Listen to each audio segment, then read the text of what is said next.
So,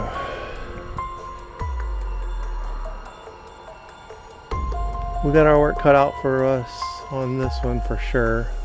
Yeah.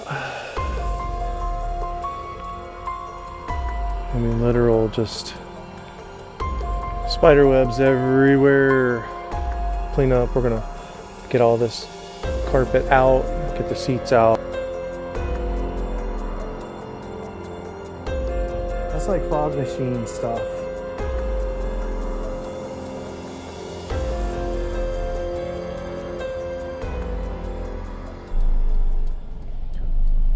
So last week I made a funny video on my 30th wedding anniversary.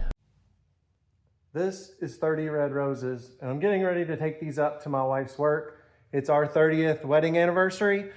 This is gonna go one of two ways. She's either gonna remember it's our 30th wedding anniversary, or she's gonna think I bought another project car.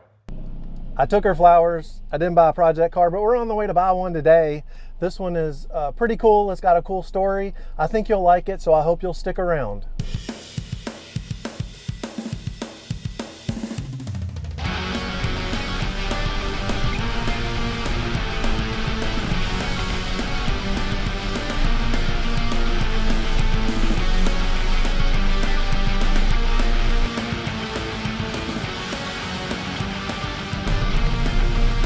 All right, well, there's our latest project.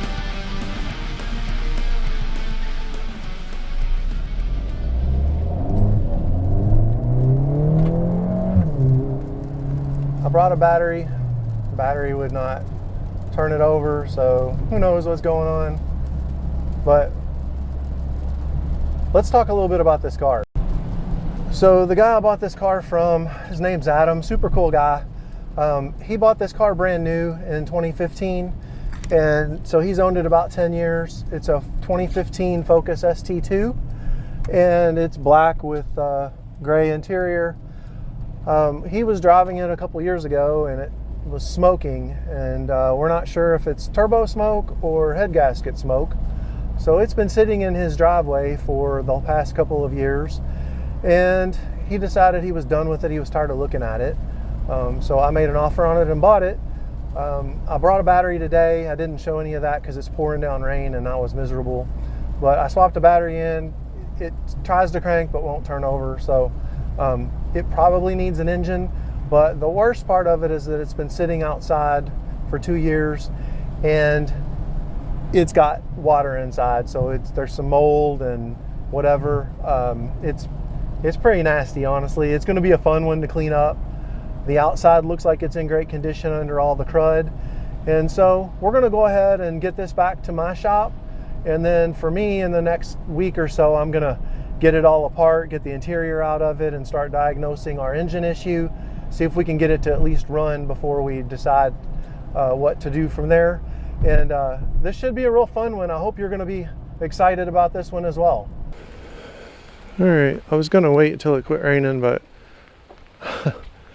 thought I'd show you. This thing, as you can see, has been sitting for a while.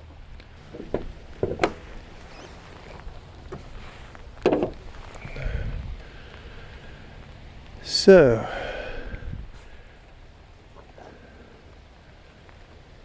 we got our work cut out for us on this one for sure.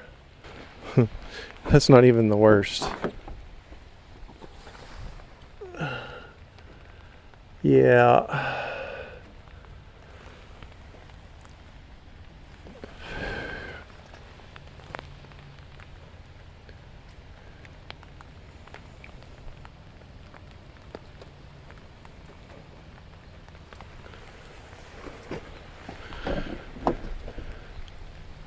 So we're gonna probably get those wheels and tires out of here. Whew, the smell.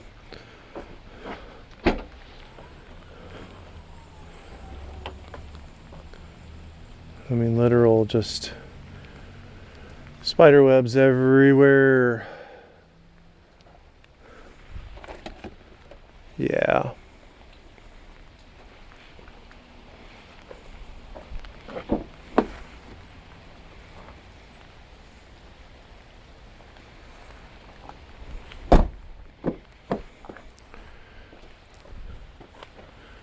The interior is in surprisingly good shape, other than the obvious, but I think it'll clean up. We're gonna get all this carpet out, get the seats out, and obviously do our thing with it. What do you think? Did I do pretty good? I'm excited. I think I got it for a good deal, so we'll see. I still have to diagnose the engine and why it won't even turn over.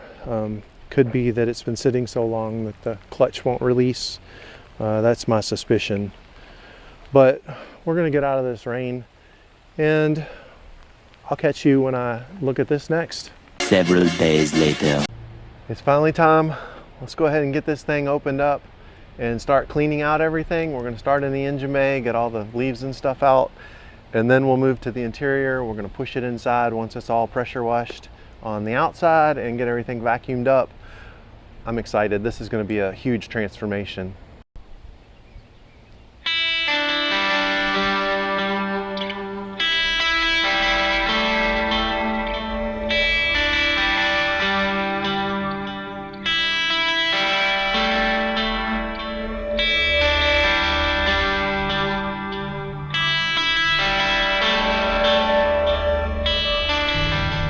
Alright, we're gonna go ahead and get the wipers off and get this cowl off because there's probably some more in here. Hopefully we don't find another nest, but I'm gonna go ahead and get that off. It's got to get out of the way anyway. If we have to end up pulling the motor, this will be in the way. So I'm gonna just go ahead and get that out of the way now.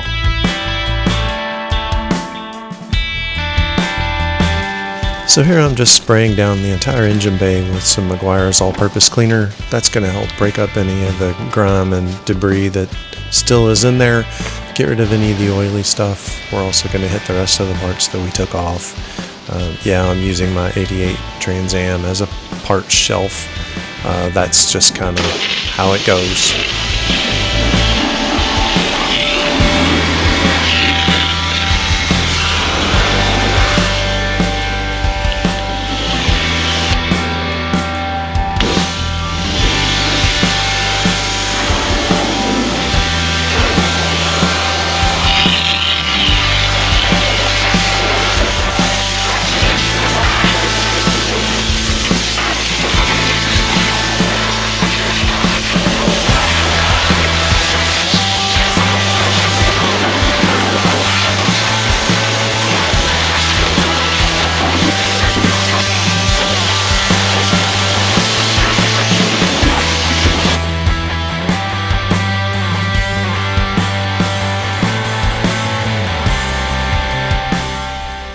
Got the engine bay all cleaned up. It's looking really, really good so far. Cleaned all the miscellaneous stuff, blew it dry with my leaf blower.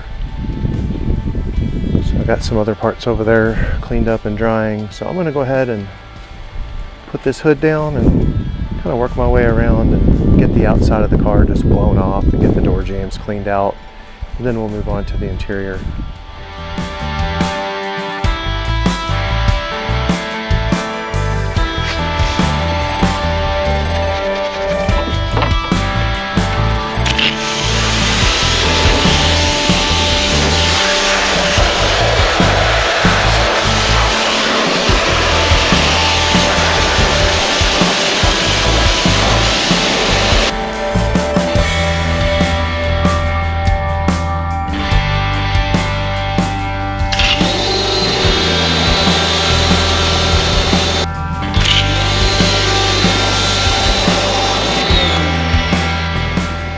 Alright, I went ahead and opened the sunroof, and you can kind of see there's water just sitting there. There's a drain hole. It's not very big, but those get clogged and then that causes the water to back up. So what I'm going to do is take some weed eater string and get those unclogged. The other ones like that too. It's just dirt.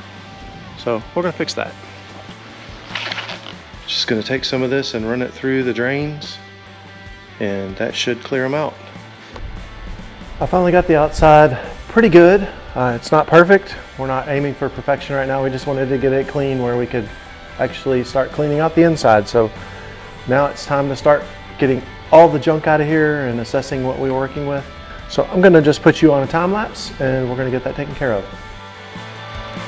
You'll notice in all these clips where I'm working inside, I'm wearing a mask, and that's because of the mold and the nastiness that's in there. I can't really convey the smell that was there, but we wanted to make sure that we were really safe while I was in there, and it really did help to keep me from getting sick from all the nastiness.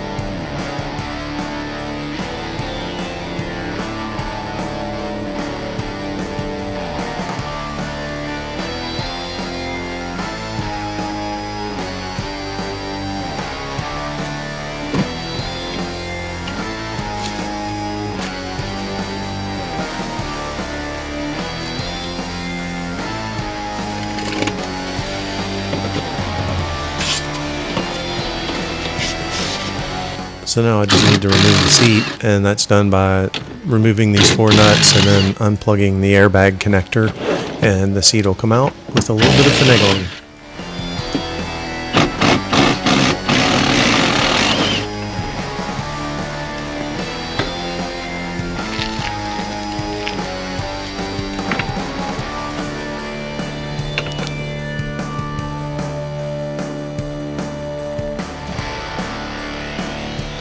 So in order to get the carpet out, I've got to take the center console out. In the meantime, I'm cleaning kind of all the stuff I'm taking out as I'm taking it out. There's a couple connectors and some hidden screws, but it's not too bad overall. The plan was to get the carpet completely out of the car. That way it can be cleaned and pressure washed, and then we'll let it sit out in the sun for a few days to dry. At the time I was shooting this, it was early November, so there was still a good deal of sun, and it was still warm, so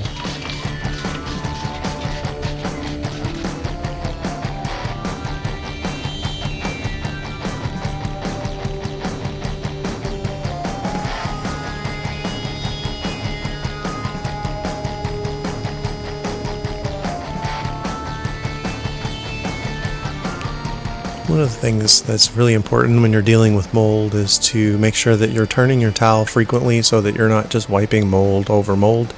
And here you want to make sure that also you're switching out your towels as you're going through. So what my plan was here was just to get all the mold off and then go back through a couple more times with new towels and get the rest of the gunk off. So I did a pretty good job of cleaning that. Those are some Harbor Freight towels that are kind of throwaways for me, but they work well, and they've got a good nap to them, so they pull up a lot of the stuff that you need to get out.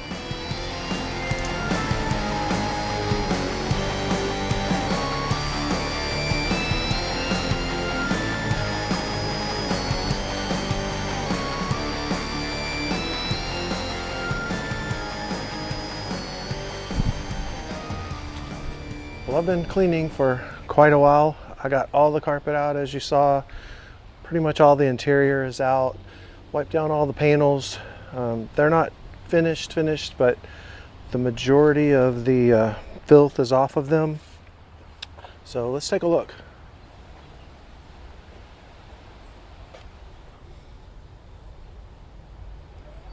I just noticed I didn't do the e-brake handle yet. I'll get that. So everything looks good inside. The carpet is a mess, but everything inside is cleaned up, at least the floor and stuff. So I think we're good there. Very good start. So I've got all the interior stuff set up in the extra bay in the shop. Went ahead and put the 92 up out of the way, and I'm going to go through and just clean all this up real well. I can do that in here whenever. So, and I need to bring the rest of the seats in. These seats look pretty good now that I've got them out. They need to be extracted and whatever. Like I had mentioned before, this is a low mile, like 79,000 mile car, one owner. So it just needs a little bit of cleanup from sitting. And I still got a little bit more cleaning to do, but at least it's not as bad. And so the plan for next is have this inside. I'm going to run my ozone generator in it tonight and then let it air out with a fan on it. Get the rest of the stuff dry. I've already got the sunroof drains cleared, and I think that'll be it.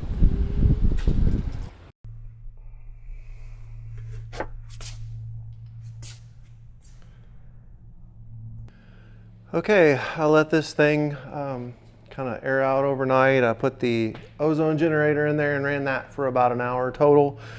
It smells way better in there. Like, you can't tell anything ever happened. The plan now this morning is I'm gonna pull this air intake and just the pipe. That way we can get to all 4 cylinders. And I am going to pull the coils and then pull the plugs. And what I want to look at with my borescope is see if there's anything in the cylinders that would prevent it from turning over. If there's not, then I'm just gonna put a breaker bar or whatever on the crank bolt and see if I can get it to turn over that way. I don't want to do anything brute force. Obviously I was kind of hoping the engine might still be good and just need a turbo seal or something. It's kind of hard to say without seeing it run. I've only seen videos. So I'm going to go ahead and get that pipe off and pull the plugs out, and then my camera, my borescope has a record feature, so we'll be able to look together.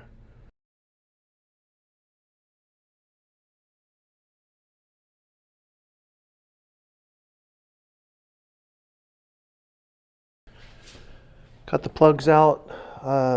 First glance, I know he replaced these recently. To ignore the NECs on there. I'll clean that up, but all the plugs look like they're pretty good. Maybe a little rich, I don't know. But typically if you have a blown head gasket, you'll see one of these is like super clean because the coolant kind of tinges it a little bit orange as it's burning. But I don't see any signs of that. All right, well, I didn't see anything right off the bat in any of those cylinders. Doesn't look like anything's busted or broken. There doesn't appear to be any liquid in there. So what I'm going to do next is leave the plugs out and hook up the battery and go ahead and see if it'll turn over that way. No forward key detected. Oh, I took the sensor out. The sensor goes in there somewhere. I'm going to have to bring the console back in and plug it up. Console's plugged in. Let's see if no key detected. All right, I got it. Let's go.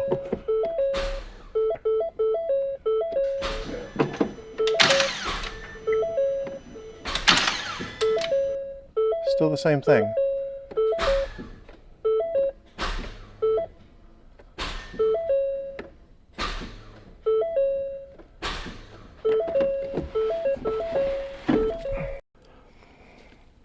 I verified that the engine is trying to turn over, so we're going to go ahead and get in my scanner here. This is a cheap Autel. Read codes, stored codes, no codes. No codes. No codes. There we go. ECM, PCM, power relay de-energized, performance too early. And then an underboost code,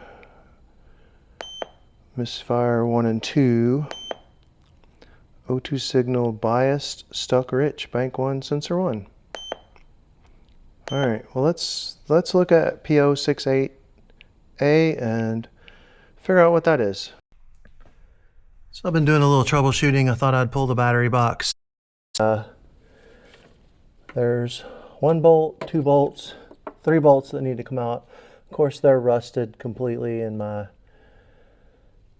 impact won't turn them. So, belt sander came out and ground that down, and it seems to be moving now. I'm going to have to get in there and do that one and that one. That one's not going to be fun. Yeah. Victory! The old belt sander just ground the heads off, and there's what we're left with. So now we can get to here. I don't know if we're going to need to even get in here, but what I'm trying to do is figure out if we've got a ground or some wire that's disconnected. The guy I bought it from said that it would turn over, and then, you know, obviously when I went to get it, it wouldn't.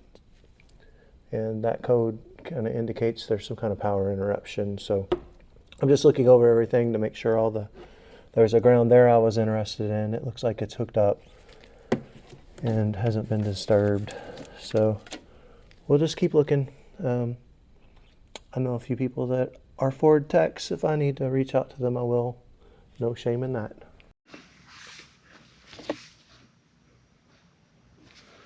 Okay, so what I'm checking now is there's some what they call mega fuses up here. Just checking to see if all these are good. The second one is for the battery management system. So just checking all these fuses to make sure we've got continuity across all of them, because if we don't, then we're not getting power to the computer. Looks like they all have power. And our main one does too, and then this 80. All right, so we've got power to all of those, so that is not our issue. I was hoping it was, because that would have been nice, but whatever. Continuing to work on this. I've been doing some troubleshooting off camera. Check the PCM, it's fine. I don't see any wires there. I checked all of the fuses here, the big fuses, and I don't see anything there. I went ahead and put the plugs back in because everything looked fine. I did notice on here, that is the boost control solenoid. We've got, I don't know if you can see that, but something's been chewing on that. And so there was a code for low boost or under boost or something like that. Well, this solenoid is what actually controls the wastegate. So that's our culprit there. I just need to figure out what's going on, why it won't start, why it won't turn over.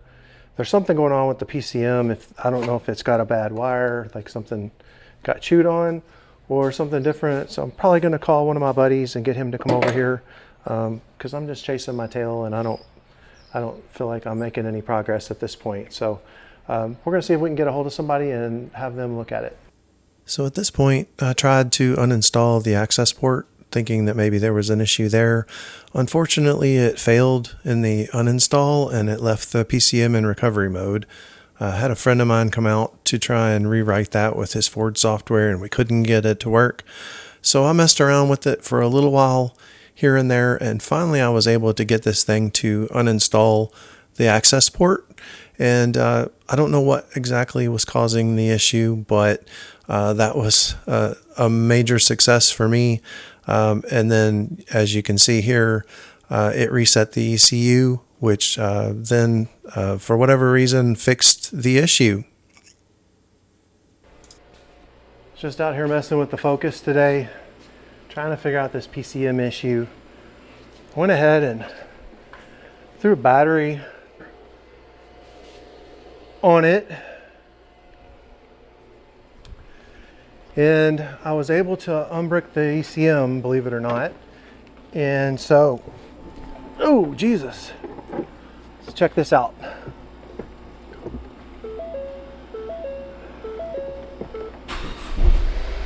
Ha ha ha!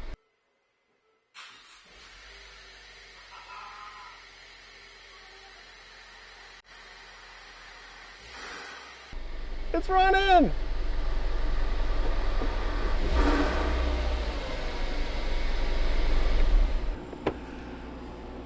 That is so good. I still don't know if there's anything wrong with the engine, or we'll diagnose that, but I couldn't even get it to start before. So that's huge. So that's going to do it for part one of this video. So far we've gotten the car pretty much cleaned up, and we figured out that the engine is running, but there's clearly something wrong with it. In the next episode, I'm going to figure out exactly what's wrong with the engine. I'm going to finish cleaning up the interior, and maybe we'll get a first drive. I hope you'll stick around. Make sure you subscribe. I'll see you on the next one.